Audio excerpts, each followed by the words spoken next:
किसान भाइयों, क्या आपके लहलहाते हरे भरे खेत अचानक से अपनी चमक खोने लगे हैं? क्या पौधों की पत्तियां अजीब तरह से मुड़ रही हैं, फसल का विकास पूरी तरह से रुक गया है और पौधे पीले पड़ रहे हैं?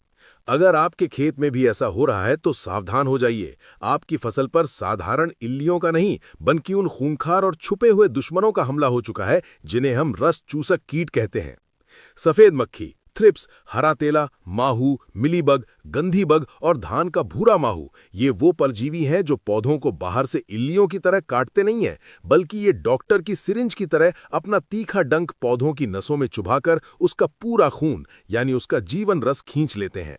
सबसे बड़ा और खौफनाक खतरा यह है कि ये कीट सिर्फ रस नहीं पीते, ये कीट उड़ते हुए वायरस के वाहक हैं। ये एक बीमार और संक्रमित पौधे पर बैठते हैं और फिर जब किसी स्वस्थ पौधे का रस चूसते हैं तो लीफ कर्ल यानी पत्ता मरोड़ और मोज़ाइक वायरस जैसी भयंकर और लाइलाज बीमारियां पूरे खेत में फैला देते हैं। आप अच्छी तरह जानते हैं कि एक बार फसल में वायरस आ गया तो दुनिया का कोई भी टॉनिक या कोई भी महंगी से महंगी दवाई उस पौधे को दोबारा ठीक नहीं कर सकती।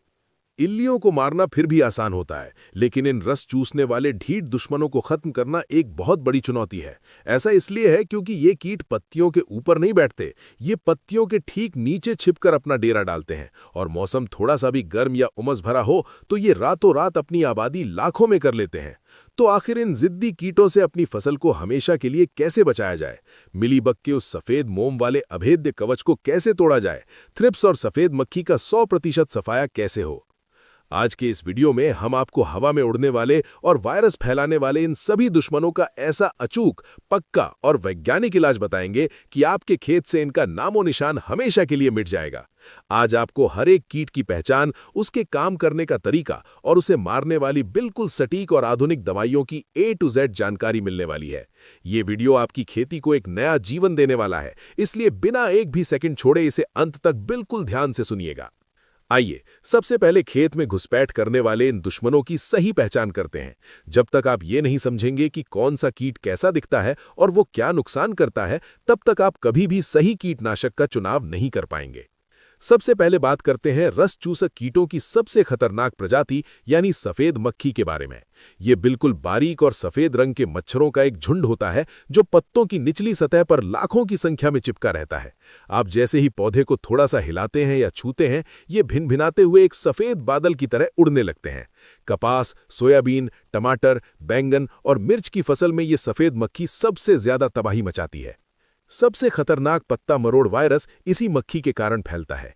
ये मक्खी पत्तों के नीचे ही अपने अंडे देती है, जिनमें से बच्चे निकलते हैं जिन्हें निम्फ कहते हैं, और वो भी पत्तों का रस चूसना शुरू कर देते हैं। हमारा दूसरा सबसे बड़ा दुश्मन है थ्रिप्स। थ्रिप्स आकार में इतने छोटे और बारीक होते हैं कि इन्हें बिना किसी लेंस के नंगी आंखों से देखना बहुत ही मुश्किल होता है। ये हल्के पीले या काले रंग के होते हैं। इनके काम करने का तरीका बाकी कीटों से बिल्कुल अलग होता है। ये सीधे डंक नहीं मारते, बल्कि ये पत्तों की ऊपरी सतह को खुरचते हैं और फिर वहां से जो रस निकलता है उसे पीते हैं।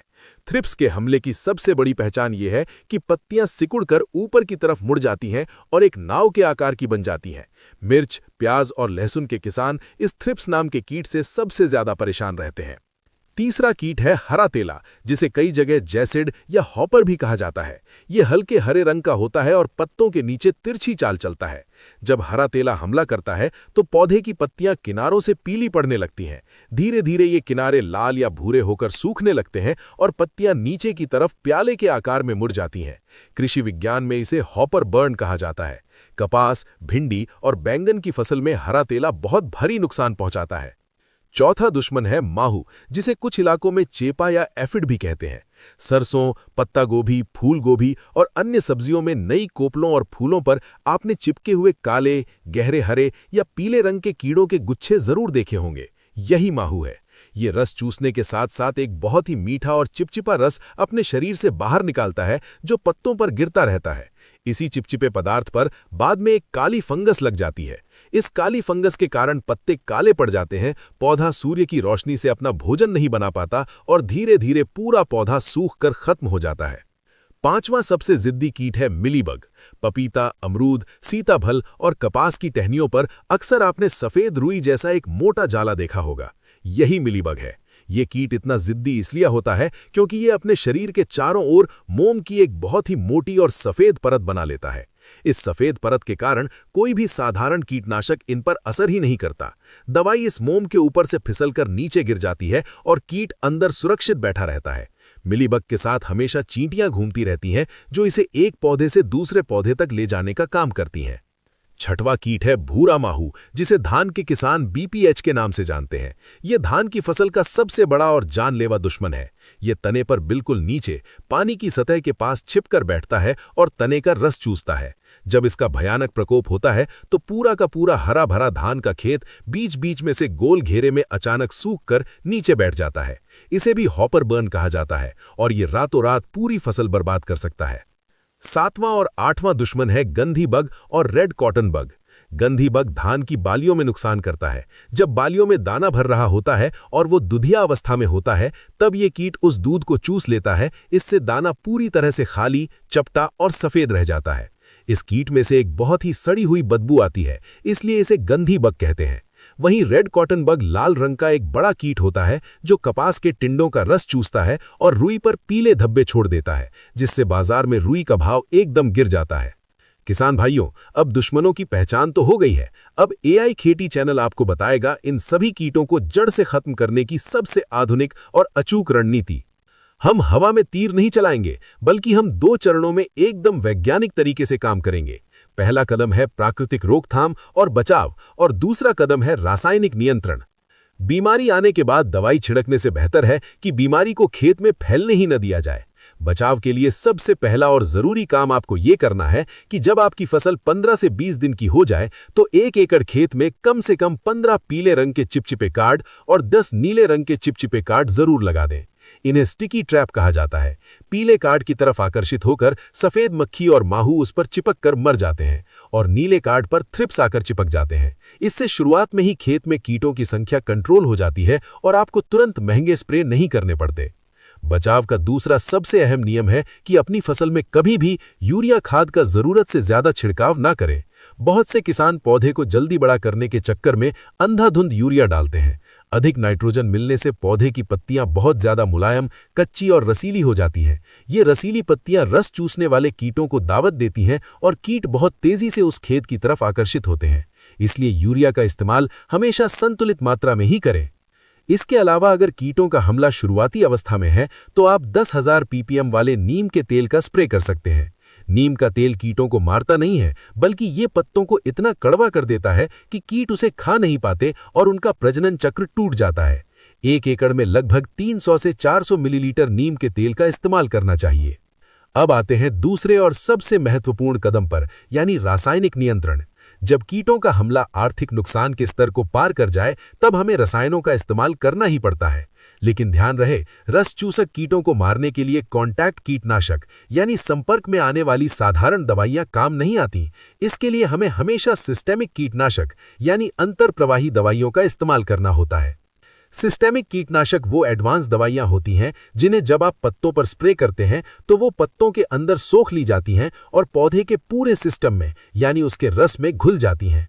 इसके बाद कीड़ा पौधे के किसी भी हिस्से पर बैठकर, चाहे पत्ते के ऊपर हो या नीचे, जैसे ही रस चूसता है तो वो जहर सीधा उसके पेट में और नर्वस सिस्टम में जाता है और वो तुरंत मारा जाता है।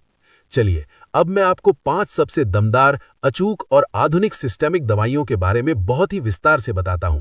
आपको यह भी बताऊंगा कि कौन सी दवाई किस कीट पर सबसे अच्छा काम करती है और उसकी सही मात्रा क्या है। पहला सबसे शानदार रसायन है एसिटामिप्रिड 20% SP। बाजार में ये दवाई आपको प्राइड या एका जैसे नामों से बहुत आसानी से मिल जाएगी। ये नीले रंग का एक पाउडर होता है।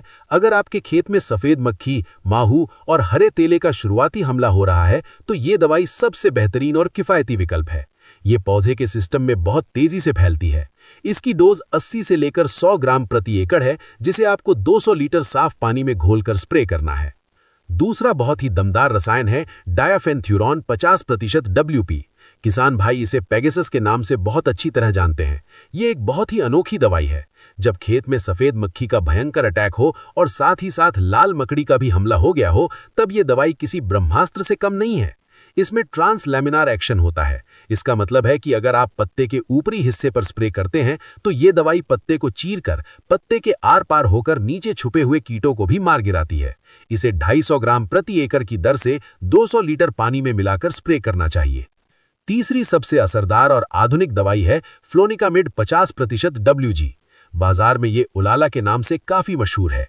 इस दवाई के काम करने का तरीका बिल्कुल अलग और एडवांस है। ये दवाई रस चूसने वाले कीटों को तुरंत मारती नहीं है, बल्कि ये सीधा उनके मुंह और पेट की मांसपेशियों को लकवा मार देती है।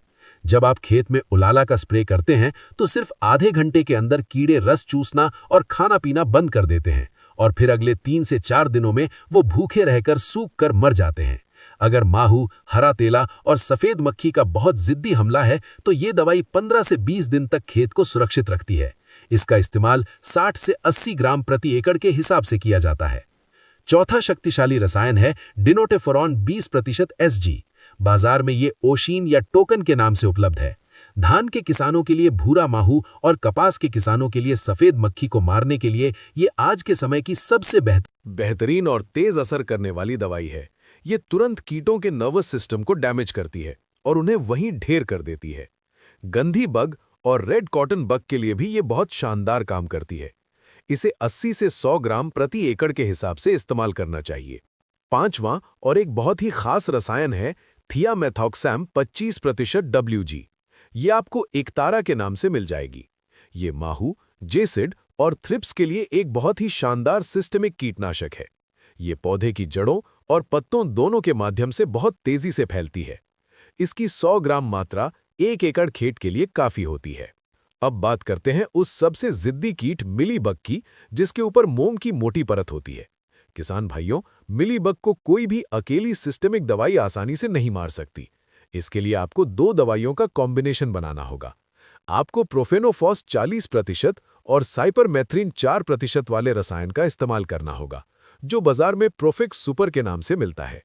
लेकिन सबसे जरूरी बात यह है कि इस दवाई के साथ आपको एक बहुत ही अच्छी क्वालिटी का सिलिकॉन बेस्ड स्टिकर या फिर कोई अच्छा शैम्पू जरूर मिलाना है। स्टिकर या शैम्पू का काम यह होता है कि वो मिलीबग के ऊपर बनी हुई उस सफेद मोम वाली परत को पिघला देता है और काट देता है। जैसे ही मोम की परत फटती है, प्रोफेनोफॉस का तेज जहर सीधा उसके शरीर में घुसकर उसे तुरंत खत्म कर देता है। अब AI खेती चैनल के सभी किसान भाइयों के लिए कुछ बहुत ही खास प्रो टिप्स। ध्यान रखिए, दवाई चाहे कितनी भी महंगी हो, अगर आपने स्प्रे करने का तरीका सही नहीं रखा तो आपको कभी भी पूरा और 100% रिजल्ट नहीं मिलेगा। प्रो टिप नंबर 1, जब खेत में थ्रिप्स का हमला होता है तो पत्ते ऊपर की तरफ मुड़ जाते हैं। उस मुड़े हुए हिस्से के अंदर और पत्तों के एकदम नीचे दवाई पहुंचाने के लिए स्प्रे के पानी में एक अच्छी क्वालिटी का सिलिकॉन स्प्रेडर या स्टिकर जरूर मिलाएं। स्टिकर दवाई को पानी की बड़ी बूंद की तरह पत्तों पर टिकने नहीं देता, बल्कि वो दवाई को पूरे पत्ते पर एक पतली फिल्म की तरह फैला देता है। प्रो टिप नंबर 2, स्प्रे करने का समय। स्प्रे हमेशा सुबह जल्दी या फिर शाम के समय ही करें। दोपहर की तेज धूप और गर्मी में सिस्टमिक दवाइयां बहुत जल्दी भाप बनकर उड़ जाती हैं और पौधे के अंदर पूरी तरह से जज्ब नहीं हो पाती। शाम के समय पौधे के स्टोमेटा यानी उसके सांस लेने वाले छोटे छोटे छेद पूरी तरह खुले होते हैं, जिससे दवाई बहुत अच्छे से पूरे पौधे में प्रवेश कर जाती है। प्रो टिप नंबर 3, पानी की मात्रा और pH। हमेशा 1 एकड़ में कम से कम 180 से 200 लीटर साफ पानी का इस्तेमाल करें। अगर आपके ट्यूबवेल के पानी का pH बहुत ज्यादा है या पानी खारा है तो दवाइयां पानी में फट सकती हैं और उनका असर कम हो सकता है। ऐसे में बाजार में मिलने वाले pH बैलेंसर का इस्तेमाल करें। प्रो टिप नंबर 4, हमेशा एक ही दवाई या एक ही ग्रुप के रसायन का बार बार इस्तेमाल न करें। अगर आपने इस बार एकतारा का स्प्रे किया है तो 15 दिन बाद उलाला या पेगासिस का इस्तेमाल करें। दवाइयों को बदल बदल कर स्प्रे करने से कीटों में दवाई को सहने की ताकत, जिसे हम रेजिस्टेंस कहते हैं, वो पैदा नहीं होती। किसान भाइयों, अगर आप इन सभी कीटों की सही पहचान करके और बिल्कुल सही समय पर इन आधुनिक सिस्टमिक दवाइयों का सही तरीके से इस्तेमाल करेंगे तो आपके खेत में कभी भी वायरस नहीं फैलेगा। आपकी फसल एकदम स्वस्थ, हरी भरी और रोग मुक्त रहेगी, जिससे आपके उत्पादन में बम्पर बढ़ोतरी होगी। हमें पूरी उम्मीद है कि AI खेती चैनल की ये A to Z और विस्तृत मास्टर क्लास आपके बहुत काम आएगी। ये गहरी वैज्ञानिक जानकारी आपकी फसल को भयंकर बीमारियों से बचाएगी और आपकी मेहनत की कमाई को सुरक्षित रखेगी। अगर आपको हमारी ये मेहनत और ये आधुनिक जानकारी पसंद आई हो तो इस वीडियो को अभी तुरंत लाइक करें। अपने सभी किसान मित्रों, रिश्तेदारों और अपने गांव के हर एक व्हाट्सएप ग्रुप में इस वीडियो को ज़्यादा से ज़्यादा शेयर करें, ताकि कोई भी किसान भाई इन छुपे हुए रस चूसक कीटों के कारण अपनी फसल बर्बाद ना होने दे। खेती को स्मार्ट और आधुनिक बनाने के लिए और ऐसी ही एकदम सटीक और सच्ची जानकारी सबसे पहले पाने के लिए आपके अपने YouTube चैनल एआई खेती को अभी सब्सक्राइब करना बिल्कुल ना भूलें। पास वाले घंटी के बटन को भी जरूर दबाएं ताकि हमारी हर नई वीडियो सीधा आपके फोन पर पहुंच सके। अगर किसी भी दवाई की मात्रा को लेकर या अपनी फसल में लगे किसी खास कीट के बारे में आपका कोई भी सवाल है तो नीचे कमेंट बॉक्स में अपना सवाल जरूर लिखें। एआई खेती की टीम आपके हर एक सवाल का सटीक और तुरंत जवाब देगी। मिलते हैं अगले वीडियो में खेती से जुड़ी एक और शानदार और दमदार जानकारी के साथ। तब तक के लिए अपनी खेती और अपनी फसल का पूरा ख्याल रखें। आप सभी किसान भाइयों को दिल से नमस्कार और जय हिंद।